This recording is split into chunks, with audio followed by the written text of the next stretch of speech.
You are the only participant in the conference. The recording has started. Please note that your storage is almost full. Please log in and delete recordings or purchase more storage from your account.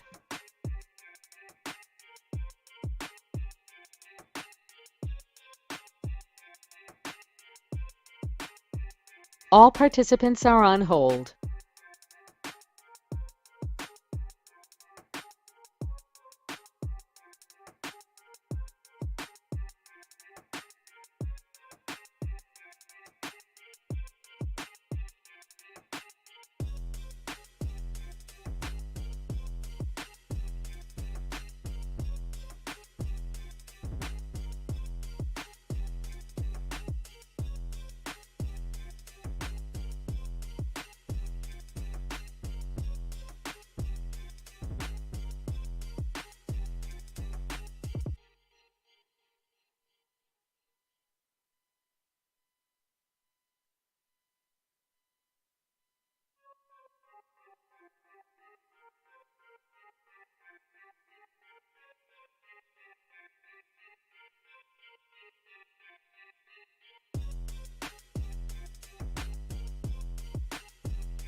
Welcome back. Today's Wednesday, March 29th, day 3 of Ravens Daily. We made it to 3 shows. I appreciate everybody for coming through who spent Monday, Tuesday with me. I want to say thank you to start off with. We made it to Wednesday. I had an incredible amount of nerves Monday. Yesterday was better, and today I feel like I'm like my regular self as far as hosting this show. I was completely nervous that it would be a bust, but I guess that's my little taste of anxiety popping up. Uh, but I appreciate everybody for coming through. It means a lot. I know that first day was going to jump off because of what happened that morning, and yesterday was kind of what I thought the norm would be. So today, I'm kind of expecting a little situation like yesterday. We had about 75 to 100 people in here, which was the goal. And I think it'll continue to grow. And like I said, Monday was Deshaun Watson. Monday was the anomaly because of what happened with LJ, John Harbs, and all that. So I want to do a little roll call before we get into it, and do it like that. Just see who all in the chat box, see who all came out, and before we get started, first of all, I think Ramey Senior was in here first. Appreciate it. What up? I saw you when I was doing the stuff to my to my chat box to get what I needed there. Steven, I see you. Brandon was good. Dwayne Hunter said he loved the topic for the day. Pay the bills. Malik, I think Malik said the same thing. He loved the topic for the day. What up, DDSQ?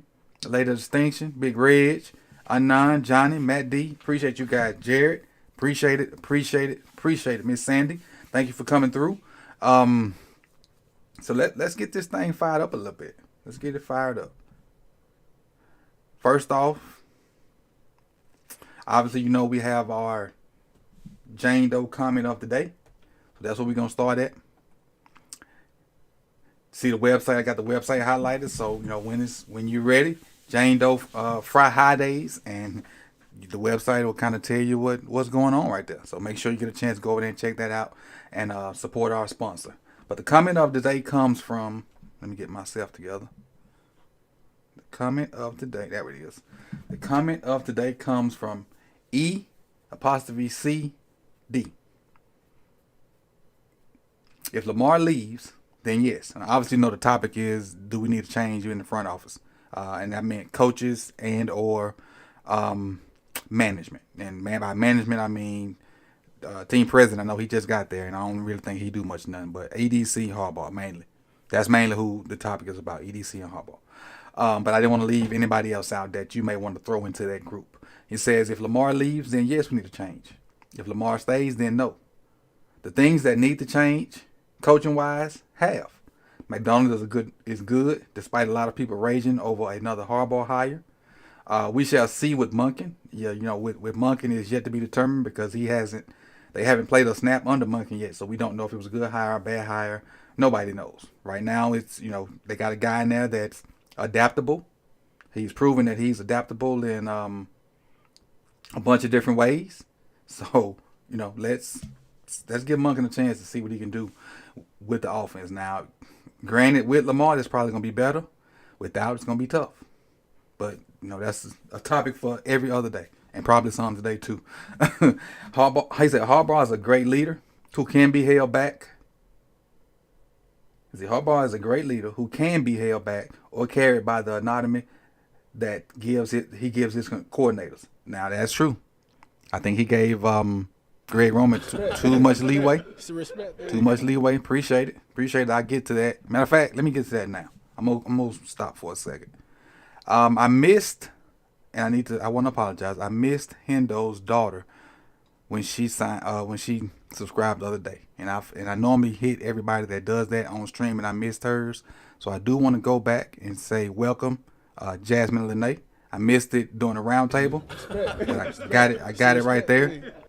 I also want to say thank you to You're Not That Guy Pal has subscribed with the crying emoji. I feel like that's gonna be a troll coming.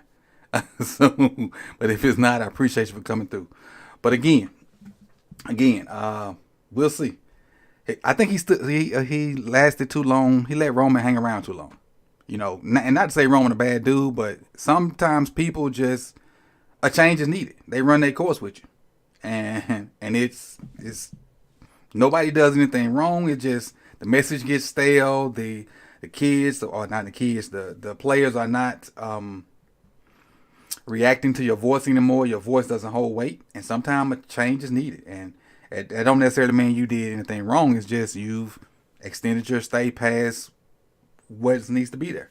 And so, that's kind of what I felt happened with Roman. EDC has been fine, not amazing, but compared to the league, he's in the top half. He just isn't Ozzy, but who is? Biggest thing is, when does Bishotti retire? That's when things will change. And the funny thing is, he says, he is not Ozzy, but who he is. You know, Ozzy had his struggles a little bit too. But Ozzy, because Ozzy came out the gate swinging with that first draft. That first draft was legendary. First draft was legendary. You get J.O. and Ray.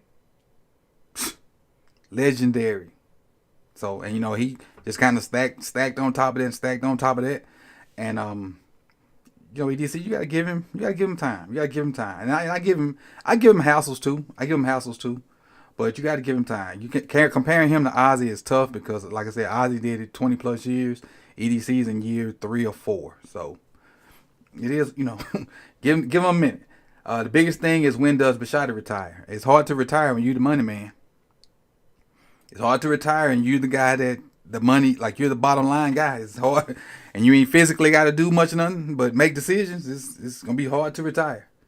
Hard. So that's the Jane Doe comment of the day, and we'll look at some stats related to that, and we talk about Harbs. So since Harbs is probably gonna be the number one topic of discussion today, let's talk about his record. First year 2008. 11-5, which is a great first year. 2009, 9-7, 2010, 12-4, 2011, 12-4. 2012, Super Bowl year, 10-6. 10-6. Now, what I want you to keep in mind is that's when Flacco got paid. That's the year Flacco got paid. So now we look at 2013, after Flacco was paid, 8-8. 2014, 10-6. 2015, 5-11. 2016, 8-8. 2017, 9-7. You're looking real mediocre-ish right about this tenure right here. Real 800-ish, right around this time. I mean, I'm a 500. It's not 800. It's 500-ish right about that time. 2017, 9-7. 2018, 10-6.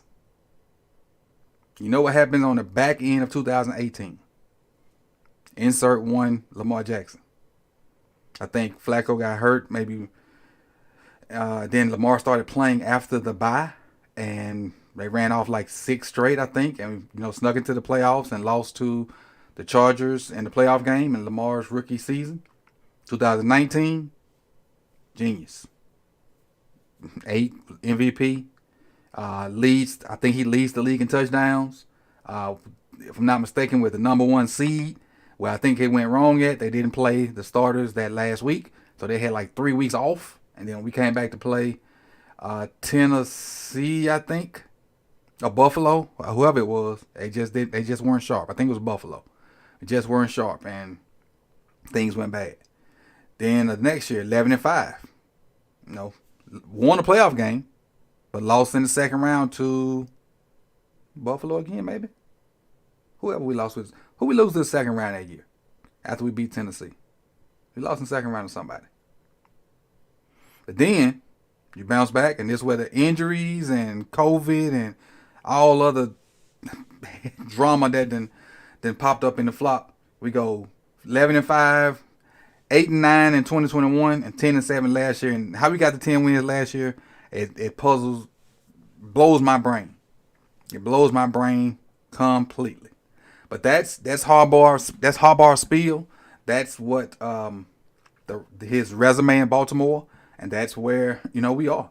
EDC's record, I don't have stats up here for EDC, but it's hard to quantify stats for EDC because you don't know what Kyle Hamilton's gonna be like down the road. You don't know what likely's gonna be down the road. You don't know what all his draft picks are gonna be. Now, we do know some. Hollywood was a decent pick.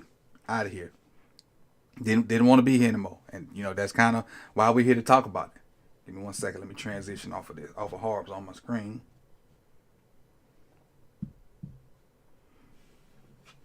All right, let me put the numbers there. So now we ready. All right, phone lines are open. I know a lot of people got issues with Harbs. Now's your chance to sound off, but I'm gonna keep talking about them, and I'm gonna go through the chat and kind of see what's going on in the chat box, and we'll talk about what you guys are talking about. But feel free to call in, get your comments about Harbs or EDC, or even if you want to go back to the two topics from Monday and Tuesday. Monday we talked about Lamar asking for a trade. Don't feel limited to just that one topic. Lamar asking for a trade. Tuesday we talked about the wide receiver room. So that's how we doing it. Let me see. Let me pull my stuff back up. Make sure I'm right. There we go. All right. Let me go through this chat box.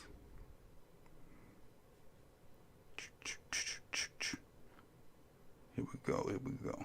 Maxing and relaxing. We do. As soon as I get to the chat box, we get a caller. Hold on, let me take them off hold.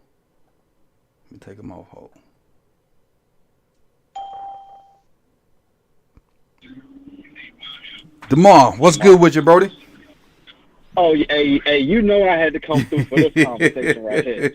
I had to come through for this one. So obviously the topic of the day is Harbaugh and EDC. Go ahead and tell me what you think about it. Hey, look, man. Hey, let me get started on this John Harbaugh case. Let me tell you something. He got the most overrated career I've ever seen. Let me tell you something. Did you hear when I was reading the numbers off? Hey, look, I listened to it. I really didn't even care because I already knew it. I know it up and down, so I didn't even care. Let me tell you something. Everybody likes to talk about the Super Bowl, right? Mm-hmm. Do people forget what had to happen for us to even get to that damn Super Bowl? We fired a coordinator. What is it? No. Hold on. Yeah, we had to fire the coordinator that he didn't want to do. Mm-hmm. Somebody had to come from the top. We had to force him to fire his friend. Sound familiar? Mm-hmm. Yeah, right. Then, diddle, Ray Rice up the middle. We had to get a 4th and 29 to even get in the playoffs. Sure did. Then when we get in there, did people forget about the miracle of my house? Yeah, Jacoby Jones. Right. Then when we get in the Super Bowl, this front-running cat decide he want to fake a field goal. For what? For what? Like, the smartest decision he made in that damn Super Bowl was the damn the punt off the goalpost. Mm-hmm. That was the smartest decision he made in that whole damn Super Bowl. But man, look, hey, look, I don't give EDC as much flack as everybody else, man, because I feel like it all starts with the scheme and the person that hired the person or kept him in charge of the scheme was John Harbaugh. Right. Hollywood was not bad. Like people like to say, oh, we should have took DK, we should have took AJ Brown. Okay, that's cool. That's hindsight. But going into that draft, Hollywood was the consensus number one wide receiver on the board. Mm-hmm. Like, I don't know if people forget that, but, like, that's a fact. Like, everybody said Hollywood was the best receiver on the board. And we got him. Mm-hmm. He left because of the scheme. Like, he didn't leave because of no other reason. It was the damn scheme. True. You know what I mean? And, like, people like to talk about the drops, right? But when you put context into it, okay, let me ask you this, right? Jamar Chase had a great rookie year, right? Mm-hmm. Sure did. Who led the league in drops? I don't know. Tell me. Was it him? I'll tell you. Jamar Chase. Okay. Jamar Chase, right? Now, to put context into it, what do you think his numbers would have looked like if he led the league in drops in our offense? Ooh. He wouldn't have had that many opportunities. His numbers wouldn't have been His numbers wouldn't have been good. You see where I'm going with it? Mm-hmm. You see where I'm going with it? So It's like, bro, like, I just feel like we've never really been able to fully evaluate our talent because of our scheme, because of who employed them, bro. Like, that's just how I look, man. That's the number one guy. That's my number one. I'm Harb's number one hater. I ain't gonna lie to you. So let's talk about EDC and the scheme. So, and this is where I kind of give him credit because They bought in and said, Roman, we're going to stick with you. You're going to hear it out. So they went, in my opinion, went and got what Roman needed to run his offense. They went and got Likely and Kohler, to fit the mold of kind of Hayden Hurst and when Boyer was healthy. So to kind of give them that same 2019 offense. And it didn't, Lamar getting hurt didn't help. But it just didn't go back to 2019. You can't kind of replay that year and you got to adapt. And they tried to go back to the 19 formula. And I don't know how much of it was just Lamar being hurt, but they just couldn't bring that same magic back because I guess the defense had adapted to a bunch of the stuff, and even though we threw some wrinkles in there, it just wasn't as effective as it was in 2019. Well, I mean, I'll say this. I don't think that EDC really wanted to go the Roman route. Mm-hmm. Like, and you could kind of tell that just from the way he was drafting. Like, just think about the players he drafted. You know, like, I just don't think he wanted to go that Greg Roman route. But it's like you couldn't really move off of Roman after 2019. Like, because, you know, we would have all said something if we would have got rid of the number one offense. You know what I mean? But at the same time, I felt like that was our chance to win a Super Bowl. Like, because we caught everybody on guard. Right. So that was our chance to win the Super Bowl. But I felt like EDC never drafted towards Roman's team until that final draft.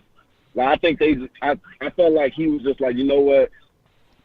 I'll draft to your scheme, and you know that's just what we're gonna rock with. And I think that's what he did. Because think about it, Coach. Like, you're not drafting Hollywood if you really are fully invested into Roman's game. You would have took DK or AJ. You would have took the bigger receivers. Mm-hmm. You know what I'm saying? Like, I felt like when he said he wanted to build a track team, I felt like when he said that, he wanted to go to a more spread offense. I didn't think he wanted to stick with that Roman stuff for, you know, as long as he did. All right.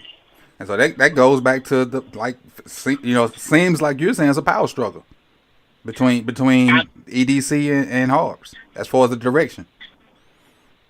Hey, Coach, said this in the space before. I said I felt like it was the situation in the movie Moneyball. You seen Moneyball? Yes, I have. I felt like it was the situation where the GM, he wanted to go in one direction, but the coach was like, no, like, I'm doing it this way. Right. So, yeah, I do think it was a power struggle, and I think it was probably an awkward situation since they neighbors, they good friends, and all this other stuff. But where was EDC's leverage when, for one, he didn't get to pick his coach, and for two, we had a historic season. Right. And then after that, it was COVID, then the rash of injuries, so it was like, how could you really, validate moving off of Roman until that last year, Gotcha. So I'm gonna end it with this. Should their employment depend on what happens this year? Not EDC, but maybe Hobbs. Okay. Because I felt like EDC and Ozzy, they've been together for how many years? The longest. They've been exactly. So I look at it as EDC and Ozzy still running stuff. Like, that's how I look at it. Gotcha. Well, I appreciate it, man, for coming through. We all know how you feel, and you did. I think you held back, but I appreciate it. I know how you feel. I definitely held back. I was trying to keep it a little PG. You feel me? I definitely held back. I appreciate it. That's our first caller for today, and I'll get up with you at the next one. Thank you. We're gonna bring our second guy in. Let's see. Where is it? There it is. Oh, my bad. Hit the wrong button. There we go. Mr. Steven, how are you doing today?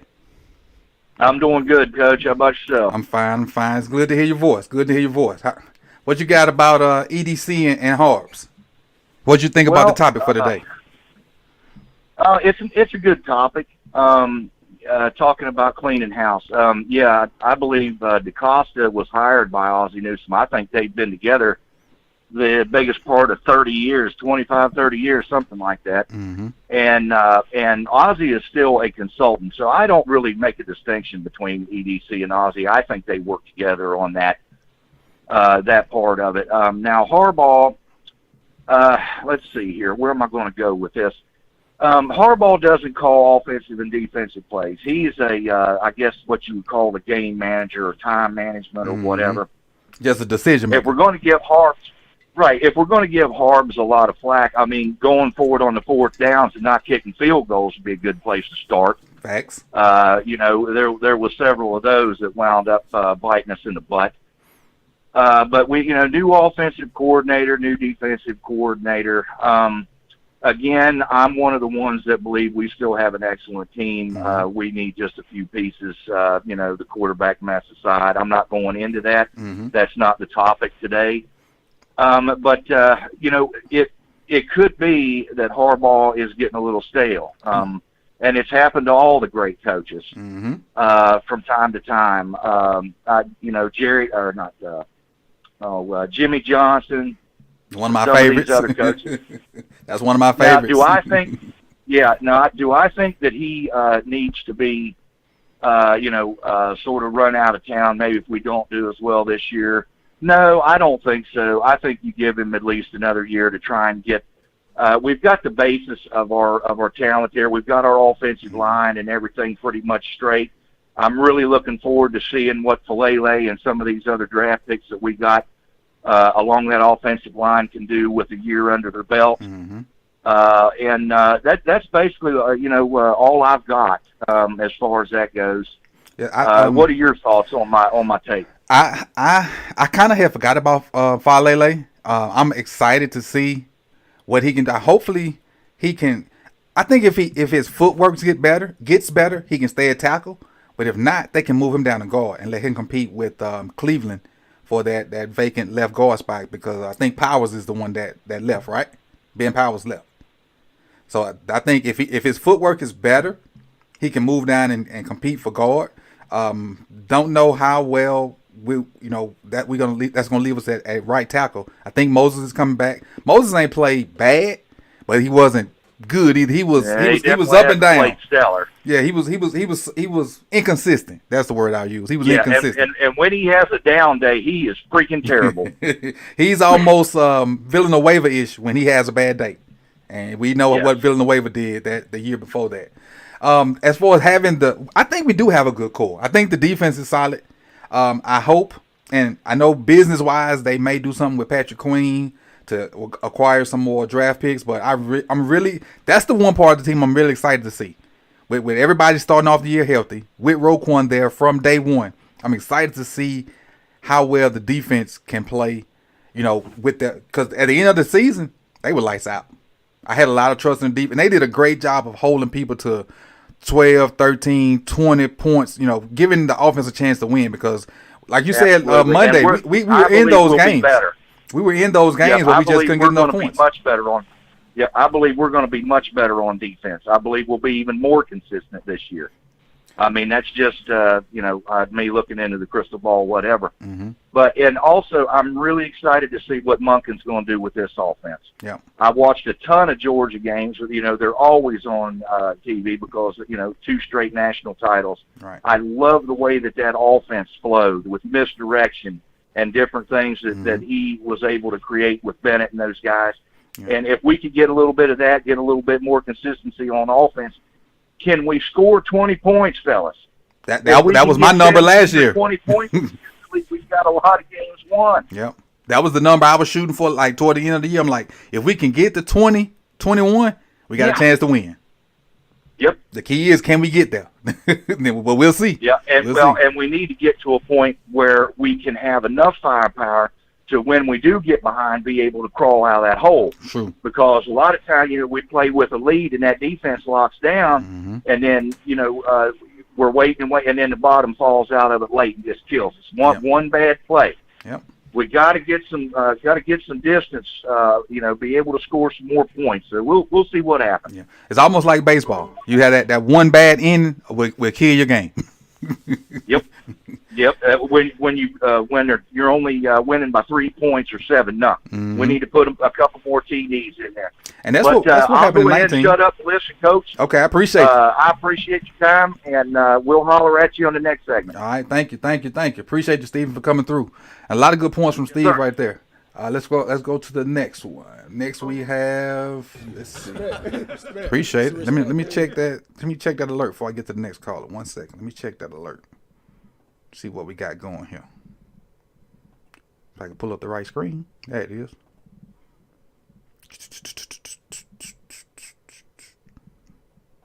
Recent events. Triple Double has subscribed. Appreciate it. Oh, I got a super chat too from my non. I'm sorry, I missed it. It said Harbaugh should get credit. Let me throw your super chat back up there, Anon. Harbaugh should get credit for adapting to Lamar and his skills. EDC and Harb's grade is incomplete because the real test is to see if they can keep Lamar and bring the offense to the next level. All right. Now, this is probably one of the first times in calls I'm getting to. You give me 1 second. Let me cook for a second. That I kind of disagree with Anon. He said Harbaugh should get credit for adapting to Lamar and his skill set. Well, before they brought Roman in, before they made Roman the coordinator, he was already on the staff. And so all they did was because it was obvious Joe Flacco and Lamar got totally different skill sets. But Roman was just sitting there waiting. Just sitting there in the cut, chilling. And when they decided to switch to Lamar, Roman just slid his playbook on over. And so then from that point on, they didn't adapt to. You know what? They did kind of adapt a little bit. Now that I think about it, they adapted a little bit, but they just didn't grow the offense and move toward. Basically, it kept the offense the same. They didn't move the offense toward a passing offense. They kept it basically, and I'm probably cracking jokes a little bit. 90% run, 10% pass. When and that worked in the beginning when we caught everybody off guard. But as from year to year, we should have that balance should have leveled out. That balance should have leveled out, and not because we were behind, because we were winning. But when you're behind, you got to throw the ball, and so those numbers are going to kind of be screwed. But Roman didn't grow with Lamar. As Lamar got better as a passer, Roman's schemes or pass concepts didn't grow with Lamar. And I don't know if he doesn't have those higher level concepts in his playbook, or he just wanted to call what was safe. Because when I go back and watch games afterwards, there are a lot of the same play calls just over and over in different situations, but it looked the same. The concepts are the same, just different formations. And to me, that's a high school mindset. And I say that because I did high school. In high school, we just try to formation people to death, but run the same plays to keep it simple because your time is limited with kids. They got to be out of there by 7. You don't have much meeting time. You got to have study hall. You got to keep it simple. The easiest thing to give the high school kids is formations. But we talking about the Ravens. So let's get to our next caller. Let's see. Let me get them off hold. 786, you up. What's your name? What you got for the show? Hello, Coach. How's it going? I'm good. My name's Lewis. How you doing, Lewis? Very good, very good. Congratulations on your ventures. Been following you for a long, long time. Thank you. And the first live show I was able to call into, I had to rewatch the other two because I was working, but I understand. He's going live now. I'm going to join up. It's going to be Monday, Tuesday, and Wednesday at the same time. All right, perfect. I like what everybody was saying just in general. I feel like EDC gets a lot of slack, specifically after this, everything that's been going on with Lamar. Some of it is, deserved, sadly, with the way that they've handled the situation. But I do think, both parties are kind of at a standstill. And, I want to preface this by saying Lamar is the first jersey I ever spent any of my hard-earned money on. He is by far the most exciting player I have ever seen on the offensive side of the ball, and probably my favorite player I've ever seen aside from Ed Reed. So I continue that with saying, EDC, he's had some struggles, but I feel like his drafts have been pushed to the wayside just because he hasn't been able to find Lamar that receiver. But in general, I think his drafts are pretty decent for the most part. We've had some late round hits, obviously not no stars, but, solid rotation players, whether that's Geno Stone, whether that's Broderick Washington, Travis. Like last year's draft was great, specifically too. Patrick Queen, like that Patrick Queen draft was phenomenal, almost from top to bottom. It's just no tall tale star. Now, on the other hand, I used to get ran through the mud, especially on Reddit, when I said Harbaugh should have been fired a long time ago. Well, he was on the verge of being fired before Lamar got put in there. It was publicly publicly known. And that's my situation. Nothing against Harbaugh as a coach. I think the way I could put it is I think his time with the team was just, in my opinion. I agree with you. It got his message was stale. Exactly. That's kind of how I felt because specifically, the way I view him, he's not an X's and O's coach. He's more of a motivator, of a leader. And I just felt personally in this day and age, if your coach isn't providing no X's and O's value where he can override his offensive coordinators or override his defensive coordinators, then I just personally don't want that man as my coach. You know, it's okay, and there's nothing to him. But like you said, Greg Roman, 2019, we lit the league on fire because nobody knew what was coming. And then we're in 2023, and we're running the same exact things we ran in 2019. Yep. The conference has been locked. Sure were. Some of that is on Roman. Some of that is on Harbaugh. Even I saw you post up the graphic of some of them earlier years when we had after we paid Flacco. If you notice, the only year we were decent was the year we had Gary Kubiak as an OC. Yep. And that's basically what it comes down to with Harbaugh. If his OCs can get us going, then he looks like a great coach. But because he doesn't provide any value on that side of the field, and that's kind of my knock on him, I guess. I don't know how to say it any better than that. But I'm excited to see what Todd Monken does because it's a breath of fresh air. I hope Lamar's here, and at the same time, I hope he gets paid. So if it's him getting paid somewhere else, by all means, I think we'll be fine without him. But obviously, I think we'll be much better with him. So I can't even, it's a tough situation we're in this year. 100% agree. Let me ask you this question. Let's say Lamar is gone. Say Lamar does not play. What do you think offensively, we can do? Do you think we're going to be trash, or how you think the team's going to function without Lamar? So that's a very interesting question because I feel like a lot of that is going to have to do with what direction we go in the draft. Because like we've stated, I feel like EDC has also done what his duty as a GM. He's been drafting for the needs of his OC at the time, whether it was tight end heavy or run centric offense, but he still hit on those positions. Like, we just got the left guard, he just got paid. I can't remember his name now. Powers. For us, Ronnie Stanley. Oh, the left guard is Powers, yes. Yes. Yeah. Powers, he just got paid by Denver. Isaiah Likely looks to be headed in the right direction. Kolar, I like him coming out too. JK, like we've drafted players to fit in this play style. So I'm curious to see how much of this offense is going to be. I want to see what the splits are because while we still have the personnel to be a run-heavy offense, I don't think that doesn't mean we can't be an effective passing offense. True. Even just with Bateman last year, a lot of people, and rightfully so, as soon as Lamar got hurt, our points per game went down. But even while Lamar was in there those last couple of weeks without Bateman, the offense was looking really rough, and that's just because Bateman provides something at receiver that his hands might not be the best, but like the man was saying, Jamar Chase led the league in drops as a rookie. He was still, best rookie receiver. Right.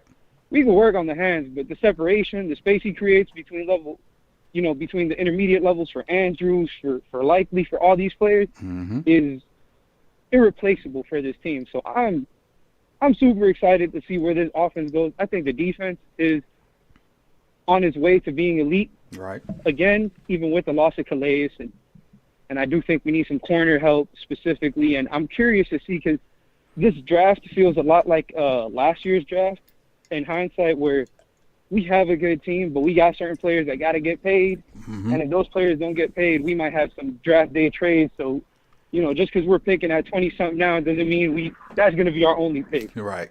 Is what I'm trying to get. So it's going to be an exciting draft yet again, as it always is for the Ravens. But I'm curious to see what you think of the Aguilar pickup, because I can't really tune into that yesterday. I thought he's a decent 3. If he going to be the 3. That's the thing. Yeah. We thought D-Rob was going to be the 3. He ended up being the 1. So if he's going to be the 3, I think it would be a good fit. But those guys like that end up being the 1 for us for some reason, whether it be production, injury, or something. But if we can stay healthy and he stay in the 3 role, I think we'll be straight. But I appreciate you, Lewis, and I got one more guy behind you, so we'll be back Monday. So check out. Hopefully the weekend provide us with plenty of topics. So we'll have Monday, Tuesday, and Wednesday of next week. So I appreciate you for calling through. I thank you for listening because you mentioned listening Monday and Tuesday. So I want to say thank you. No problem. Thank you, Coach. All right. And go you per usual. Appreciate it. We got one more caller left, but before I get them in here, I do want to go over a few more of the kind of the setup or whatnot. So obviously, I said the show was from 4:30 to 5, and what I do is if you get in the call queue before 5, I lock it, and I still continue on past 5. The thing is once I lock it, I don't unlock it. That's kind of where we at. So if you can get in the queue and can stay in there, if depending on how late you get in there, just because I know you can still hear the show what's going on, just get there and hang. And because I'm gonna lock it at 5. Now I'm gonna unlock it here for a second because I see a couple people popping up. But just for future references, you know, at 5 it's gonna lock, and then if you're in there at 5, we still gonna get to your call. We're not just gonna shut the show down because it's 5:00. As long as you get in the call conference before 5, you still good. I just want to throw that out there just so we know. But I know it's 2 numbers that keep popping up, so I'm gonna unlock it and try to let them in. I'm gonna lock it back. But now I'm gonna come to my main man. Mayor, you up? What's good with you? Hello. What up, Coach? What's good with you? How you doing? I'm all right. This is Melvin. I know. I called your name. Oh, I didn't hear you say it, Coach. Well, look, Coach, as far as Coach Harbaugh and EDC, the only problem I got with EDC, he put all his eggs in one basket. Mm-hmm. Now, if you think back to when that Miami game, Coach, the offense looked explosive in that game. Sure did. And Miami had dominated them a year ago. So in that case, I give Zero his credit. He made adjustments on it. Mm-hmm. He made adjustments. He didn't let the blitz beat him like it was. But when Bateman went down, that's like he is going down on the Bills. They ain't going nowhere then. Right. Especially once LJ went down. But as far as like the only way I just want to talk about the LJ thing because I'm gonna be go ahead. That's cool. That's Lamar. fine. That's fine.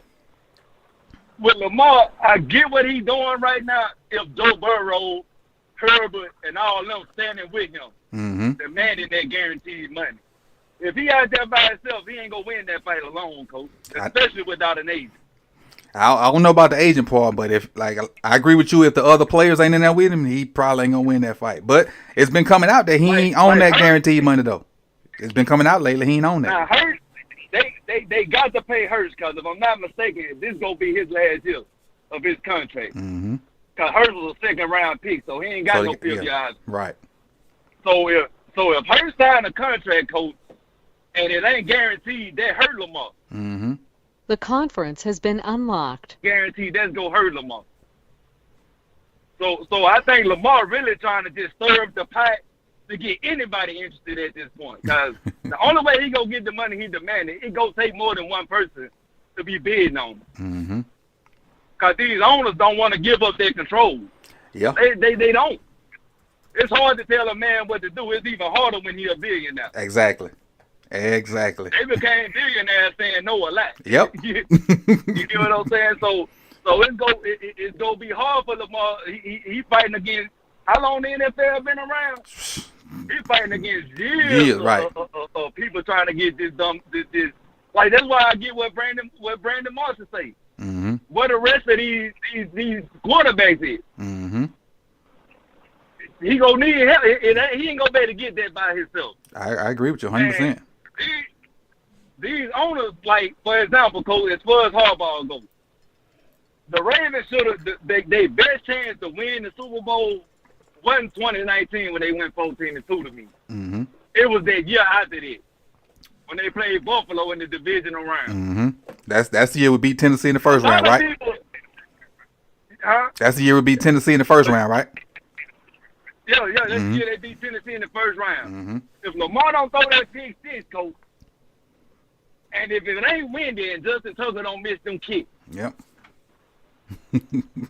we talking about a whole different story there, you. Yeah.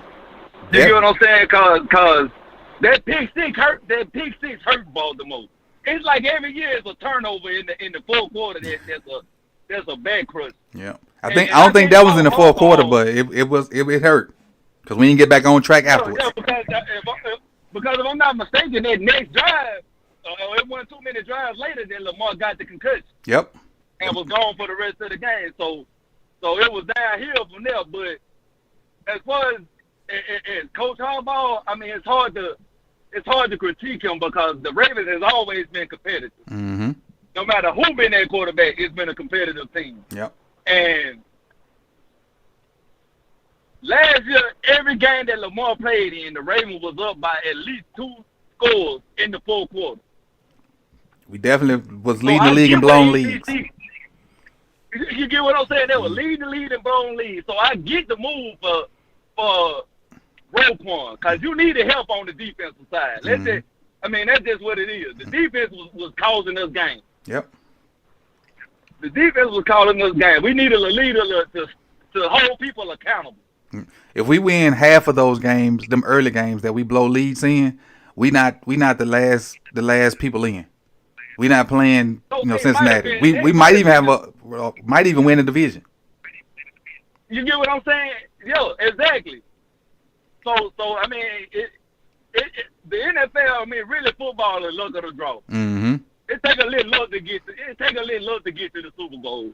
I agree. You can even look at the last time they won the Super Bowl with Joe Flacco. Mm-hmm. Nobody thought. I thought that game in Denver was over, Coach.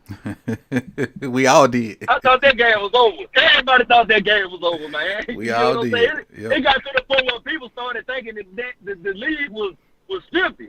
You get what I'm saying? Just to let Ray go out on top. Mm-hmm. I knew once they beat the Denver that year that the Ravens were going to the Super Bowl. Yep. I knew that. I wouldn't even worry about the Patriots after that.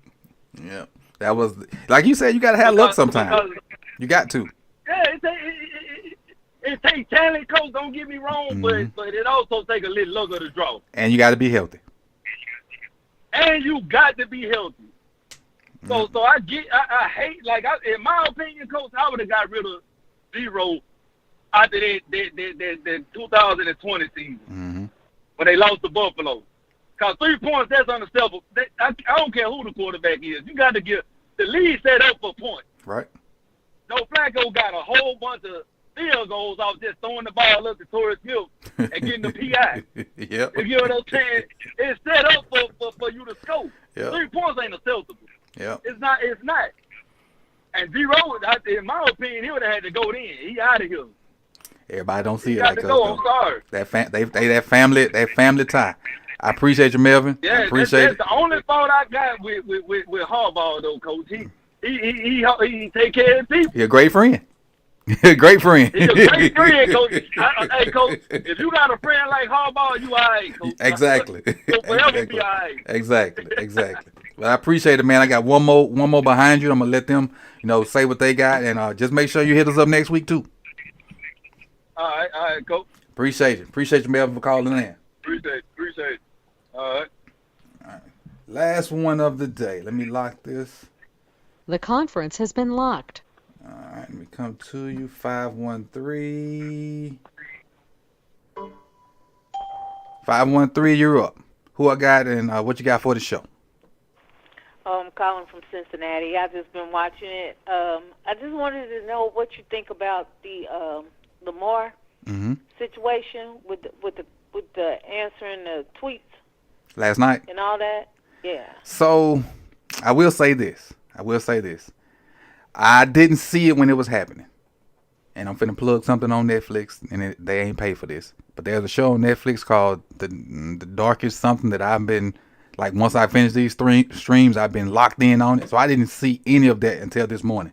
And the little bit I was able to see between my classes, I think it's to the point where he really wants people to stop trashing his name. And so now he feels like, because I don't know does he have a PR person on his team or not, or what, but it feels like he's decided, okay, I'm not finna let these people continue to bash my name and say stuff about me and run with this narrative and me not say nothing about it. Because I know me personally, and I'm a laid back person. If somebody's constantly coming at me and speaking bad about my name or speaking ill or providing false narratives, eventually I'm gonna get mad and say something. And I just feel like he's in that same boat. He's to the point where he just tired of people talking about him. And I don't necessarily think he tired of the Ravens talking about him because they officially ain't said nothing. But he just tired of like different media outlets talking about him and saying stuff and running with it. And then, because, some people live and die by what the 4-letter networks say. If that being ESPN and all them cats. Some people live and die by what they say. They take it as truth. And a lot of them people that say that stuff, they don't do the research. They have young interns doing stuff for them, and they just come say whatever the intern gave to them. Case in point, for instance, a couple years ago, I'm sure an intern gave Stephen A. Smith this stuff about Hunter Henry being like the best tight end, for the Chargers. But Hunter Henry had been on IR the entire year, hadn't played a snap. So that they don't get a chance to watch everybody like me. All I'm watching is and I'm not saying I'm better than them, but all I watch is the Ravens. So I kind of got a general idea of what's going on with the Ravens. Them people that's on TV and they may have an inside track with somebody, or somebody done shot them a text or something like that. A lot of them, they just be capping for clicks and likes.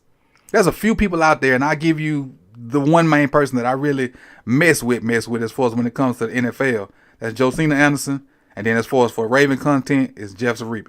That was my two people that I guess the word would be trust what they say. Because even a lot of stuff Stephen A. says, it's to get ratings. Stephen A. is a businessman, and he about ratings. That's what he about. He know he the biggest commodity over at ESPN, and he got to say what he carrying the show by himself. Basically, he got to be controversial to get people to watch and tune in and say, That's what Shannon's kind of turning into. I hate to say it. That's what Shannon's turning into. Shannon used to be everybody's uncle. And a lot of them players ain't messing with Shannon like he talking about no more. Especially after what he did to Julio Jones. So he's just trying to control, and back to Lamar, he's just trying to control to control the narrative. To have a part of the narrative about what people are saying about him, so he can basically give the fans the truth, whether he end up staying or leaving. Because whichever way it goes, it's going to be some fans mad. And so he's just trying to, I guess, have it to where the truth's out there, and you can make your own decision based off what the truth is. So do you think he needs an agent or somebody out there, a representative out there speaking for him? Now see, that's where I kind of want to say I don't know, because I've never been involved with big money deals like that. I don't know what how much. I don't know exactly how much the agent would do for him. I personally don't know, so I can't say he need one or he don't need one. But it's obviously that the agent is kind of being pushed to the side, because more and more, especially with the rookie, the way the rookies are set up, you pretty much wherever you draft it, that slot's kind of guaranteed to what you're supposed to get. So agents are trying to be slid out because Roquan did his own deal. Lamar's trying to do his own, and there are other people that have done their own deals. I don't know off the top of my head, because again, I focus mostly on the Ravens. But an agent probably could help him, but he's gonna be selective in what he takes as far as endorsements and whatnot. So he's basically trying to cut out the middleman. And if you got to have a middleman, why not let that be somebody you trust, somebody that's been with you for 25 years, being your mom. Now, I don't know how much experience she got in this thing, but you can learn. Look at what LeBron did with his homeboy, Rich Paul. He pulled him up and say, look, you're going to be the agent. Go learn how to be the agent. And now Rich Paul, one of the premier sports groups in sports, with Clutch Sports. That was my next thing, because he seems like he went on record saying how much he admires LeBron and, how he did his thing. Mm-hmm. And I'm thinking, well, if LeBron, he did get an agent, though. Mm-hmm. Rich Paul, he didn't go to school for it, but he did build the agency and mm-hmm. everything, and been through all that, and he has players. And I'm thinking, well, why wouldn't you just go with somebody, or just go with them? Yeah, because most of the people that's saying he doesn't need an agent, even the people on TV, like the sportscasters, mm-hmm.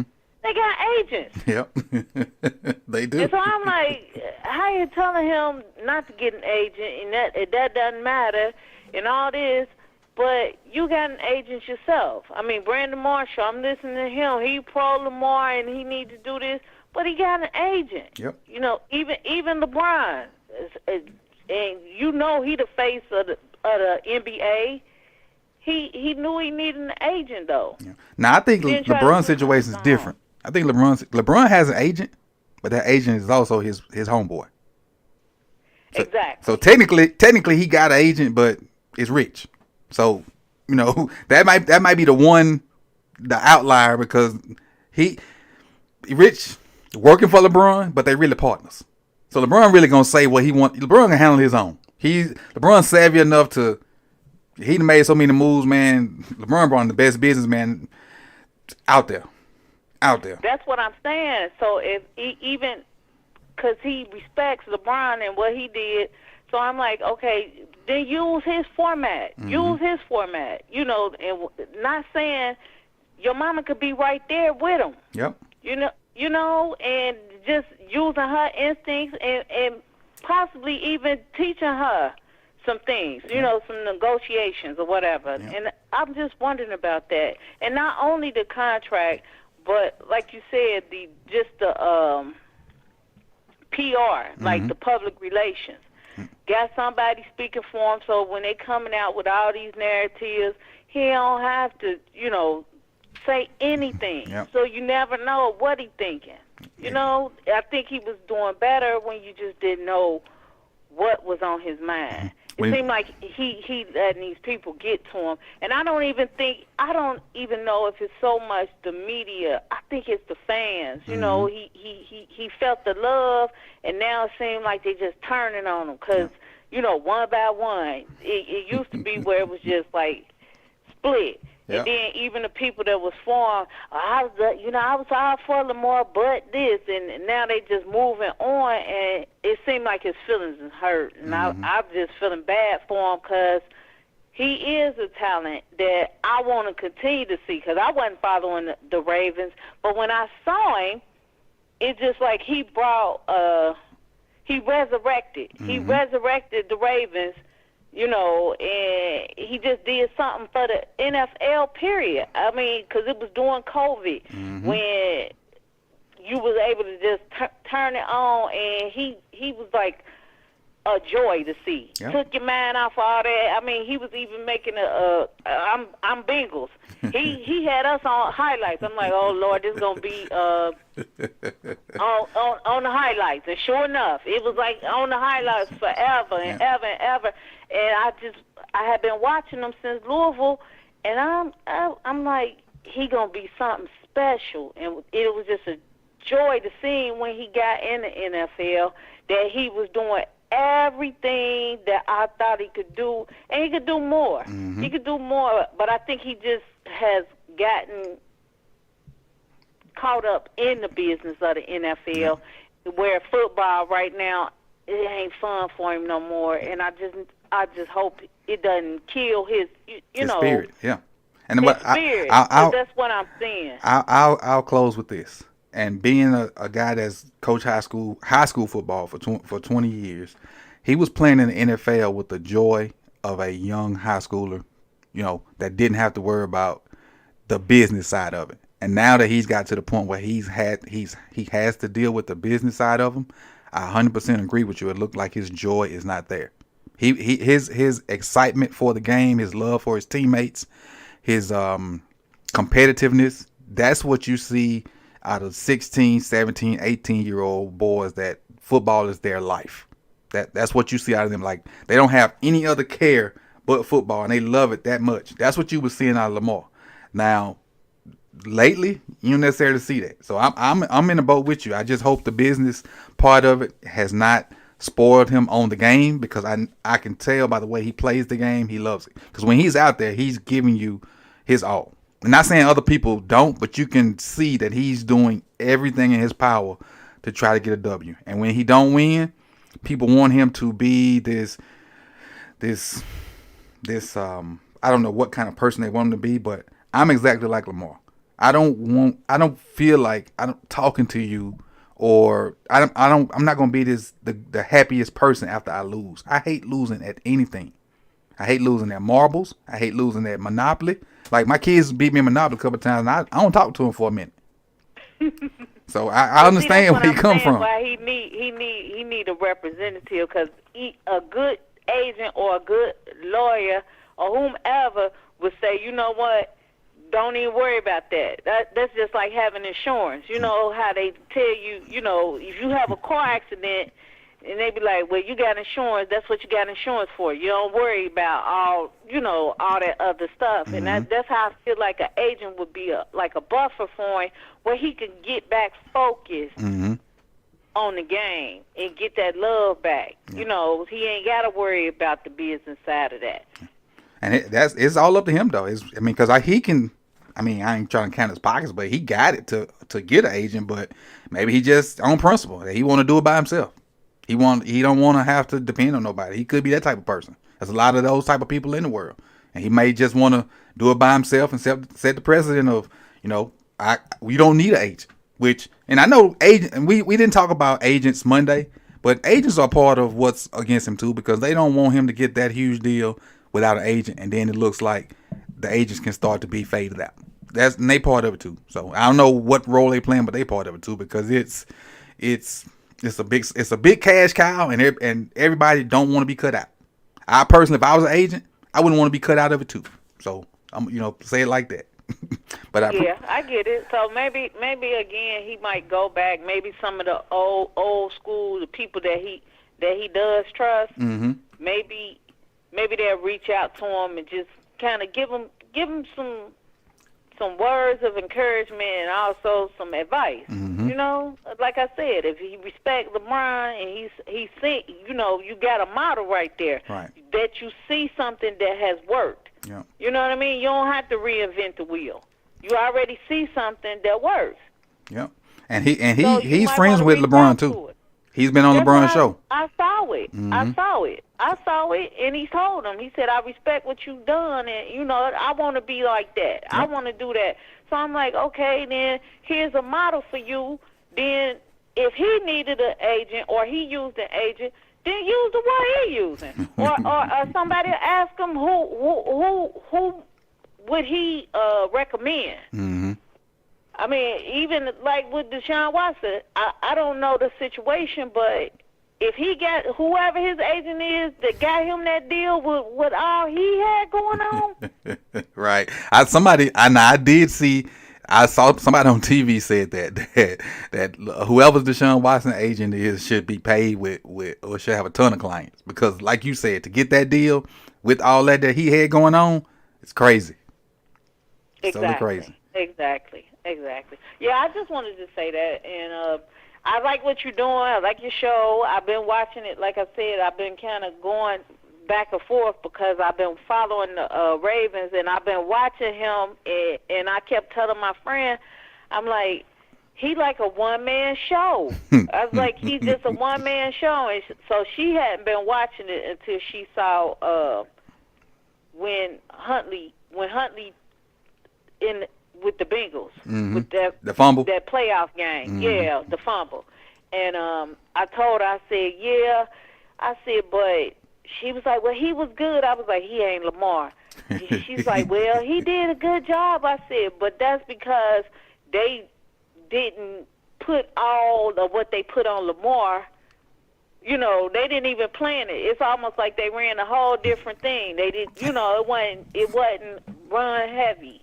And Lamar, the number one runner, Like, it's crazy that you say that, because me and a bunch of other people saying the same thing. Like the playbook, like I had a playbook named Lamar and a playbook named Huntley, and they had two separate schemes in them.